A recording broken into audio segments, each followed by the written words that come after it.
Kiai-kiai itu mempunyai ilmu yang tidak sembarang ilmu, ilmu yang bisa dipertanggungjawabkan ila yaumil qiyamah. Pertanggungjawaban ilmiah yang paling otentik itu kiai-kiai NU, karena bisa dipertanggungjawabkan sampai yaumul hisab. Ustadz-ustadz yang sering bicara, Rasulullah Shallallahu Alaihi Wasallam telah bersabda, innamal a'malu binniyat. Seolah-olah Kanjeng Rasul itu tetangganya. Nanti akan ditanya. Sebab orang yang mengatakan man kadzdzaba alayya muta'ammidan falyatabawwa maq'adahu minan nar.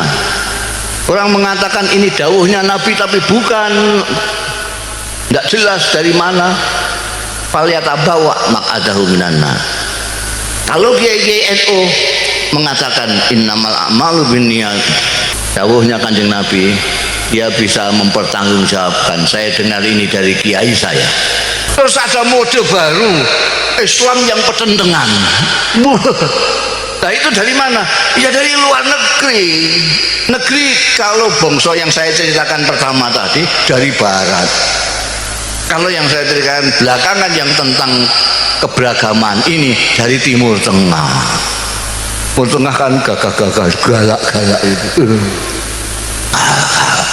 Lalu timbullah orang-orang Jakarta galak-galak, pertentangan. Terus Surabaya juga galak, Pamekasan ikut-ikut galak.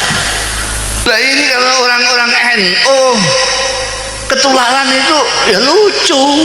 Orang NU itu dari ajaran kiai-kiainya dari dulu itu beragama itu santai, beragama itu santai. Sebab dalilnya itu, nah ini soal bilang dalil. Oh di Jakarta sampai ngomong sudah dalil ditanya, ini hadis oke apa doib, tanyain rawinya siapa. Kalau dibilang Quran ini surat berapa, ayat berapa, di Quran pojok yang sebelah mana, tanya. Kalau kiai-kiai NU dan masyarakat NU yang menjadi santri-santrinya itu sudah menjadi budaya. Budaya itu apa? Sudah tidak pakai dalil-dalilan. Kiai itu dalilnya banyak sekali. Tidak mau satu tak. Ada yang dalilnya mau siji dibawa kemana-mana. Dalilnya katanya balihu ani walau ayat. Nah, walaunya tidak dimaknani apa? Walau tidak paham maknanya walau. Oh ya ini maksudnya apa nggak tahu. Pokoknya dua ayat itu sudah peteta ke sana kemari. Nah kalau NU itu dalilnya banyak. Sampai lihat saja ke Bahsul Masail itu. Bahsul Masail itu biasa di NU itu bihi kaulani. Ada dua kaul. Karena kiai sana mendapatkan makhot ini dari sini, kiai ini dapat makhot dari sini. Saking kayanya. Malah ketika membahas bank itu sampai dua kali diulangi lagi, tetap bihi salah satu akwali, tiga pendapat.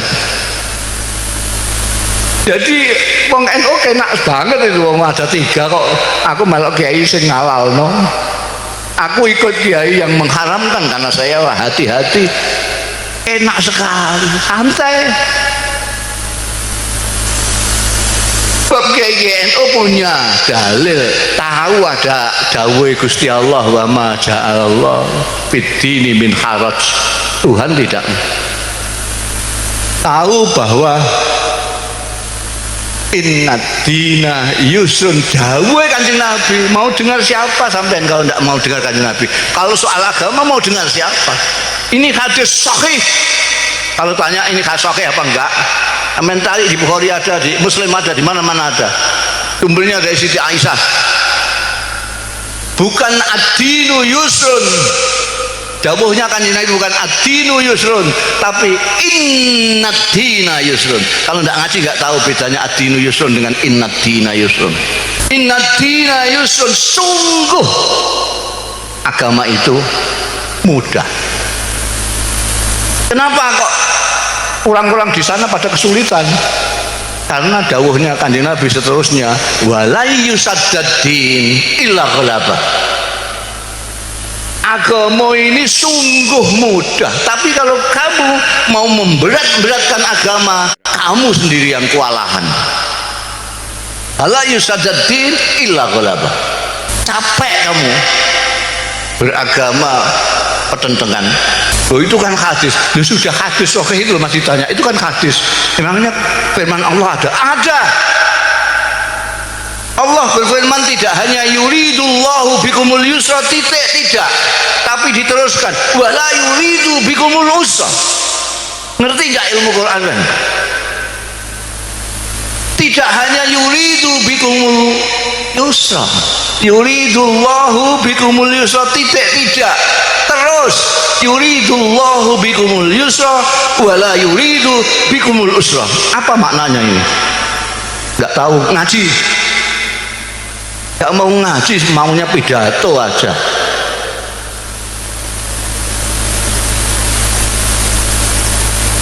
Yuridullah, Tuhan menghendaki bikum semua kalian al yusra, mudah, gampang. Tuhan menghendaki kamu gampang. Wala yuridu bikumul usra, dan tidak menghendaki kamu kesulitan. Ini takkid juga. Tuhan tidak menghendaki kita. Di surat Toha Tuhan menurunkan Quran ini apa? Lalitasqa. Kalau sampean merasa berat beragama Islam, berarti sampean kudu hijrah dari ustadz kamu. Sampean salah ustadz.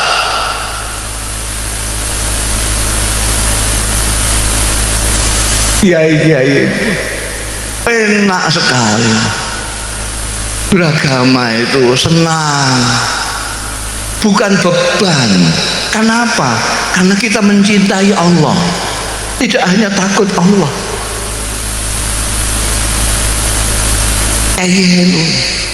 Enak. Dan lagi pula ya, saya itu kalau lihat orang pertentangan dalam beragama itu, saya itu kasihan ya, tengguyu, ingin ketawa itu. Loh, ini bagaimana? Lu potonganmu kayak ngono, kok enggak syukur itu loh. Potongan kayak kita ini itu masih diberi Tuhan jadi umatnya Muhammad Shallallahu Alaihi Wasallam, itu sudah syukurnya harus luar biasa, lumayan.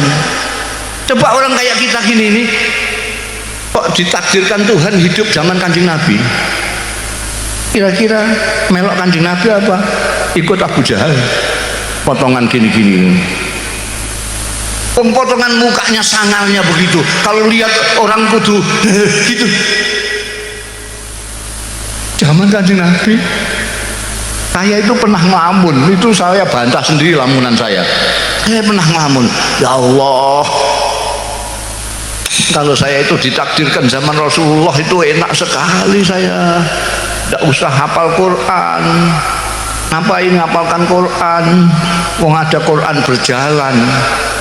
Asal saya dekat Kanjeng Nabi kan sudah. Kanjeng Nabi kan Quran berjalan. Kepengen dengan Tuhan yang baik itu bagaimana? Lihat Kanjeng Nabi. Kepengen dengan hamba Allah yang baik itu bagaimana? Lihat Kanjeng Nabi. Bagaimana baik dengan istri? Lihat Kanjeng Nabi. Bagaimana baik dengan tetangga? Enak kalau saya ditakdirkan zaman Kanjeng Nabi, enak itu. Saya tidak usah ngaji, nyawang-nyawang Kanjeng Nabi saja. Tapi akal sehat saya lalu bantah, oh, dapurmu ditakdirkan hidup zaman Kanjeng Nabi, belum tentu melok Kanjeng Nabi kamu. Jangan-jangan kamu ikut Abu Jahal, lihat potonganmu gitu. Saya terus alhamdulillah, saya ini kok ngelamun kok keduren, bahasa Jawanya ngelamun keduren ya. Di sini apa? Ketinggian ngelamun. Lang potongan kayak gini, kira-kira nek kok jejeran dengan sahabat Abu Bakar, dengan Sayyidina Ali, gitu kira-kira pantas apa enggak kira-kira? La ilaha illallah, diapurmu. Jadi kita harus bersyukur sudah hidup di akhir zaman. Kita ini hidup di akhir zaman. Wong sudah habis kiamat kok. Katanya kiamat tahun 12, ini tahun 19, kan sudah kelewat.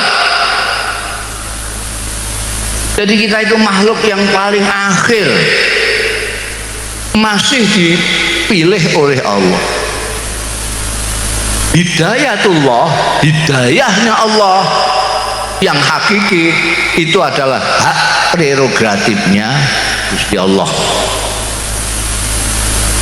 Sama dengan menteri-menteri itu hak prerogatifnya presiden. Kok kamu mangkel, cek orang mangkel, presiden menghendaki ini ya ini. Sampean mangkel tidak mangkel, orang mana ini betet ya? Hah? Betet. Ya orang betet kok melok Kanjeng Nabi, ikut Kanjeng Nabi itu kan ya agak masuk akal. Betet sama kasarnya ikut Kanjeng Nabi itu ketemu pirang perkara. Gimana ya?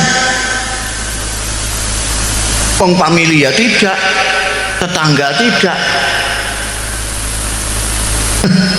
Tidak apa-apanya, jauh sekali.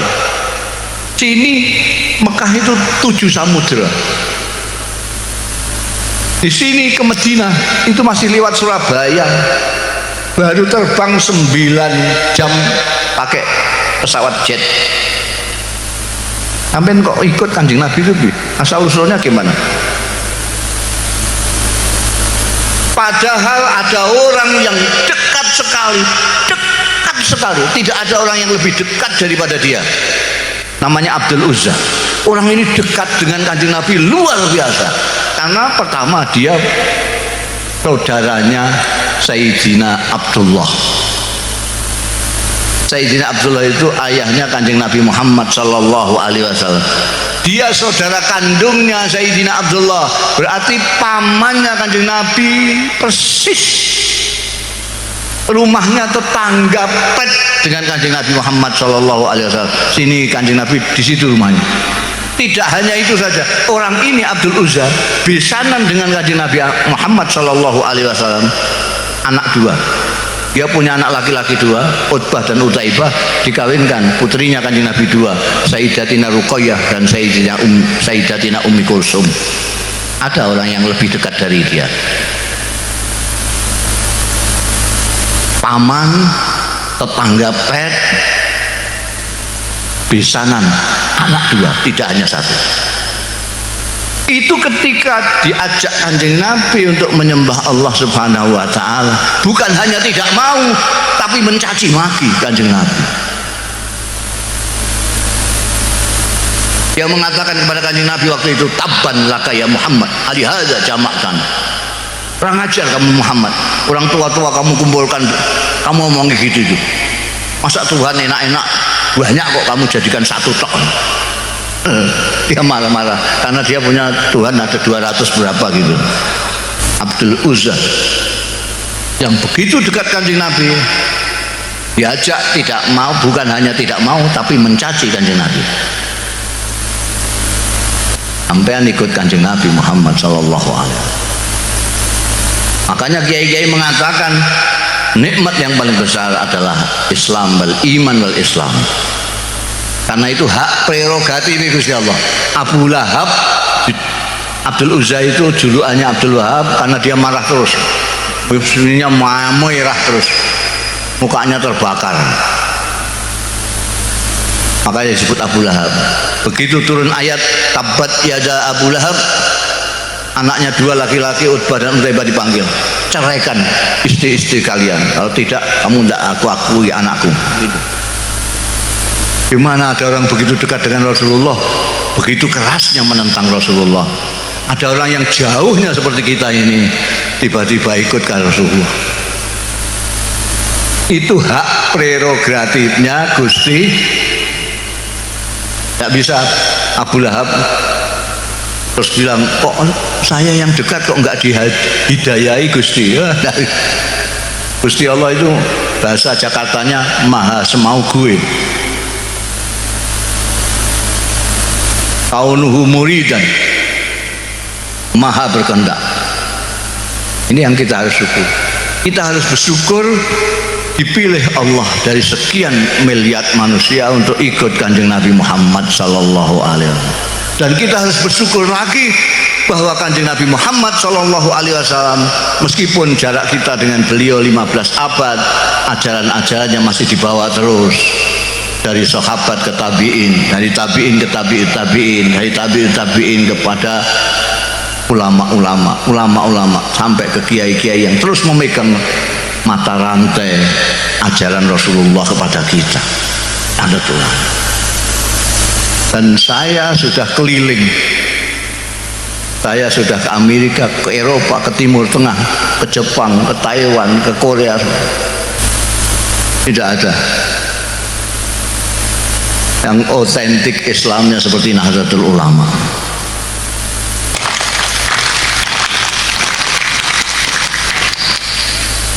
Saya sudah ketemu dengan Grand Syekh Azhar, Grand Mufti Syria Syekh Hasun, Grand Qatar. Semua pemahamannya sama dengan pemahamannya kiai-kiai Nahdlatul Ulama. Bahkan saya berani mengatakan yang disebut Sawadul A'zam itu adalah orang-orang NU. Barangkali ada kiai-kiai yang mau mencari dalil yang lain. Dalil saya adalah, saya teringat saya pernah diajak Allah yarham Kiai Sa'al Mahfud Rais Am dan Gus Dur. Saya waktu itu masih gelandangan. Saya dolan ke PBNU, ketemu ada Kiai Sa'al, Gus Dur, Allah yarham sudah meninggal semua ini, Dr. Fahmi Saifuddin. Mereka sedang surat-suratan dengan Saudi Arabia karena PBNU dapat undangan dari Darul Ifta. Darul Ifta itu non departemental tapi langsung di bawah raja. Nah, tulisan saya bagus, jadi saya dipinjam tangan saya untuk nulis surat. Coba tuliskan surat ini. Tulis surat ke atase agama. Atase agama itu bukan lewat Deparlut, tapi lewat Darul Ifta. Karena diundang sana, di sini mau datang apa enggak? Dijawab. Yang nulis saya. Waktu ngantarkan surat ini ke atase agama, dicatat sama atasnya itu. Ini jadi siapa ini? Kiai siapa? Kiai Sa'al Mahfud, Muhammad Ahmad Sa'al Mahfud Rais. Ini Abdurrahman Wahid, wakil ketua umum Rais Tanfiziyah. Ini Dr. Fahmi Saifuddin, wakil ketua Tanfiziyah. Nah, saya ikut ditunjuk, padahal saya cuma nulis, tukang nulis tok. Ditunjuk kan bingung semua orang. Nah, ini siapa? Mustafa Bisri. Apa ini? Gus Dur itu akalnya akeh. Ini juru bicara. Loh, mereka itu semua bisa ngomong kok. Bahasa Arab ya lebih fasih dari saya. Oh, saya diangkat juru bicara, saking pinternya ben saya katut mangkat itu aja. Betul katut mangkat di sana. Tepatnya cerita terus ditemui oleh Rais Darul Ifta, Rajani Wahabi, Abdullah bin Bas. Nemuin tamu-tamu itu dari mana-mana, ditemuin semua. Tinggal kita delegasi dari NU nggak ditemuin. Beliau langsung masuk ke peristirahatan. Saya sudah seuzon, loh kok kita kok nggak dipanggil sendiri? Tahu-tahu ada utusannya bisikin kita, Syekh bin Bas berkenan menerima di ruang istirahat beliau. Jadi Syekh bin Bas istirahat gini nih, kita di depan ngomong, tanya-tanya. Yang pertama kali ditanyakan itu orang NU, kamu itu anggotanya berapa? Gak ada yang jawab. Lah saya dituduh sama Dr. Fahmi, juru bicaranya. Ya saya terus ngomong 50 miliar ya Syekh. Waktu itu saya karang 50 juta Syekh. Dia itu dari begini terus jengkel 50 miliar. Begitu dia kaget saya terus seneng saya tambahi la yumkin aksar min zalik ya Syekh.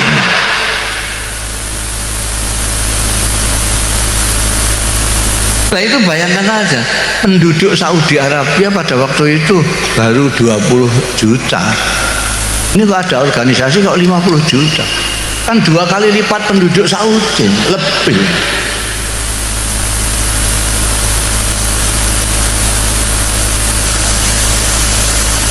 Ketika ditanya itu yang biayai siapa, tidak ada, sampai juru bicaranya pun tidak bisa jawab ini. Itu tidak ada yang biayai, lillahi ta'ala semua.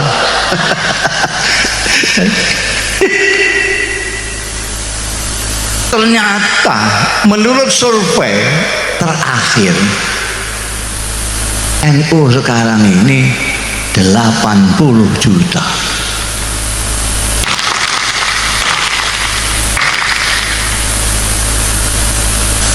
$80 juta. Jadi itu bisa 4 kali penduduk Australia.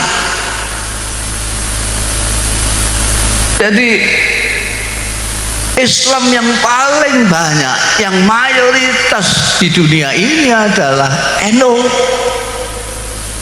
Apa salah kalau saya mengatakan ini Sawadul Azam? Di Mekah itu meskipun misalnya 100% umat Islam, itu cuma berapa? 20 juta. Berapa ya?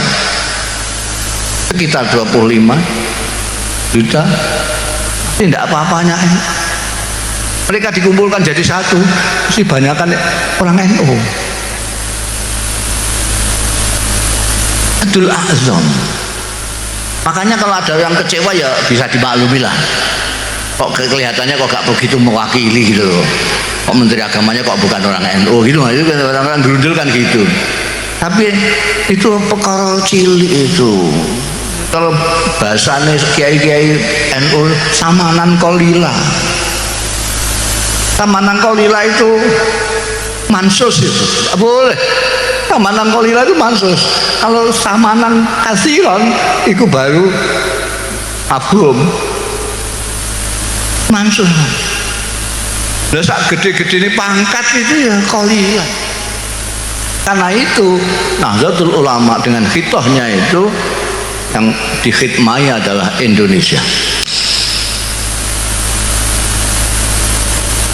Orang sering bertanya kepada saya, apakah NU tidak berpolitik? Berpolitik. Berpolitik. Tapi harus tahu sampean itu. Orang sini orang berpolitik tapi nggak ngerti politik. Nah itu kata-kata kamu kalau nggak ngerti politik, mbak sudah lah, nggak usah berpolitik, kita ngaji saja. Ngerti politik. Politik itu ada bermacam-macam. Ada politik kebangsaan. Ini politiknya NU, politik kebangsaan. Ketika Bung Karno jadi presiden,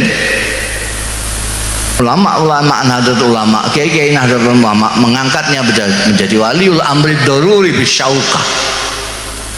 Kalau tidak diakui, maka ini akan menimbulkan dampak yang banyak sekali. Maka menteri-menterinya agama juga tidak bisa mesahkan perkawinannya orang-orang yang kawin, naib-naibnya itu semua tidak sah semua. Ini kebangsaan. Ketika geger-geger mengenai ideologi negara, kiai-kiai kumpul di situ Bondo, nyatakan Pancasila sebagai asas. Ini adalah politik kebangsaan demi bangsa Indonesia. Itu NU. Pokoknya kalau demi bangsa Indonesia, Itu tadi katanya ketua tadi bagaimana? Malam-malam ditantang apa? Saya nggak berarti bahasa, pakai bahasa anu katanya. Pakai bahasa Perancis saya nggak begitu tahu tadi. Oh malam kok ditantang, kita bangun itu ya, tadi ya. Politik kebangsaan. Jadi kita politiknya politik kebangsaan, membela kebangsaan. Jadi kita tidak peduli kita akan diikutkan pemerintahan atau tidak, meskipun Islam kita diambil untuk jadi wakil presiden, tapi nanti kalau apa namanya ada pemerintahan ini tidak berpikir tentang Indonesia, kita akan kritisi, kita akan tentang, karena kita loyalitas kita kepada Indonesia. Politik kebangsaan. Dua, ini yang agak sekarang sudah jarang. Dulu kiai-kiai itu cirinya adalah ini, politik kerakyatan. Jadi kalau ada rakyat waktu berkelahi sama pengusaha, maka kiai akan mesti membela rakyat. Guri-guri ini akhir-akhir ini terus nggak gitu ya. Rakyat dengan pengusaha, kiainya ikut pengusaha, rakyatnya yang mate. Kasihan. Ini politik rakyat. Yang ketiga ini yang paling suka orang NU ini, ketarik syahwatnya besar sekali. Politik kekuasaan atau yang disebut politik praktis ini. Politik. Kenapa orang NU pada nggak kuat syahwatnya ke politik praktis? Karena kita pernah menjadi partai dan sukses. Partai Nahdlatul Ulama itu sukses sekali. Tahun 55 itu kita hanya berapa bulan mempersiapkan, kita akan keluar dari Masyumi, kita bisa bersaing menjadi nomor 3 PNI, Masyumi, NU. PKI kalah dengan kita. Luar biasa. Nah, yang politik kebangsaan dan kerakyatan ini yang perlu kita pupuk terus untuk meneladani kiai-kiai kita yang, dan keberagamaan kita warga NU itu sudah ada khitahnya. At-tawassut wal i'tidal adalah ciri umat NU, wasatiyah ini. Kalau pertentangan jelas bukan. Pertentangan itu tahu nggak? Di sini apa bahasa Maduranya pertentangan? Pertentangan itu wah pokoknya wah. Pertentangan itu kosok wang sule anu kebalikannya kalem lah, kalem. Kan semangat. Pertentangan itu wah kalau tidak begini pengen marah terus gitu. Pengen marah. Oh, kita itu santai karena kita punya dalil banyak, jadi kita santai. Yang punya dalil sedikit, dan itu yang kenceng-kenceng itu mulainya dari kota. Sampai perhatikan, sampai kalau meruntut sejarah, maka keberagamaan yang kenceng-kenceng bermula dari kota, dari kampus-kampus. Dan itu bukan dari bangsa IAIN apalagi dari pesantren, tidak. Itu dari sekolah-sekolah sekuler itu, sekolah-sekolah ekstrak. Koyo-koyo seolah-olah itu karena merasa baru, jadi terus semangatnya berkobar-kobar sampai lupa yang benar mana, yang tidak mana.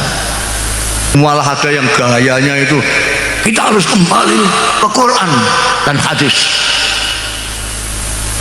Itu orang awam disuruh kembali ke Quran dan hadis, dia saja nggak paham. Saya bilang kalau mengatakan kembali ke Quran dan hadis itu maknanya ngajilah, maknanya ngaji. Kalau mengatakan Quran kembali ke Quran tapi yang dimaksud Quran terjemahan Depak, ya sama aja bohong. Tidak bisa. Quran ini tidak bisa diterjemahkan begitu saja, tidak bisa. Harus ngaji, karena Quran untuk mengetahui Quran, untuk memahami Quran itu harus ada ilmu, harus mengerti ilmu lughah bahasa Arab, harus mengerti badi', bayan, mengerti balaghah. harus ngerti ilmu Al-Quran, ngerti tafsirul Quran, ngerti asbabun nuzul. Banyak yang harus dipelajari. Enak saja lihat Syekh Google terus. Harus ngaji. Jadi tidak usah terpengaruh sampai orang-orang NU sudah mantap sajalah ikut kiai, kiai-kiainya juga ikut Hasyim Asy'ari. Udah gantung aja ini. Kayak tasbih itu di sini di atas sudah ikut Kanjeng Nabi, ke bawah kita gandulan saja. Kita ikuti ajarannya yang santai, kan? Gampang tapi jangan gemampang, jangan digampang-gampangkan, ya gampang sajalah.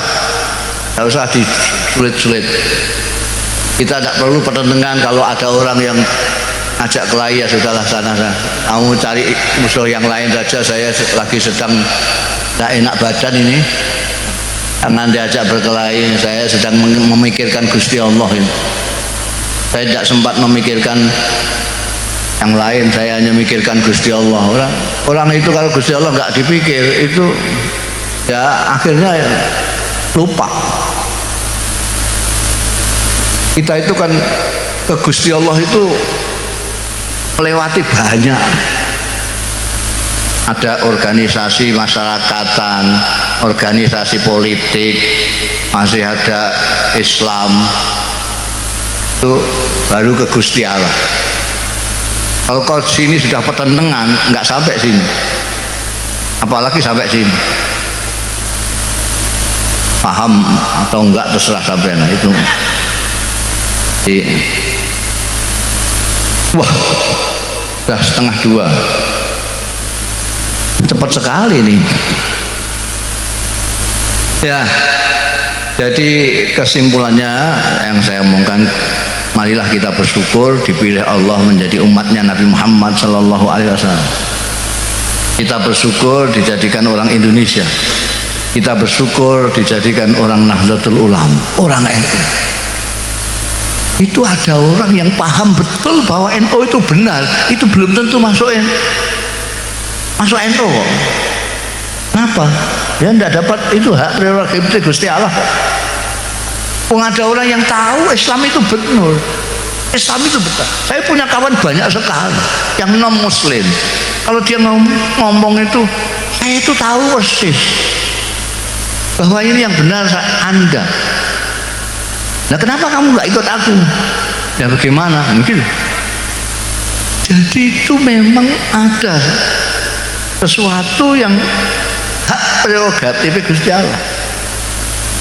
Mulanya sampai kalau ada orang moyoi, ya sudah terima saja. Alhamdulillah saya jadi orang NU, alhamdulillah aja.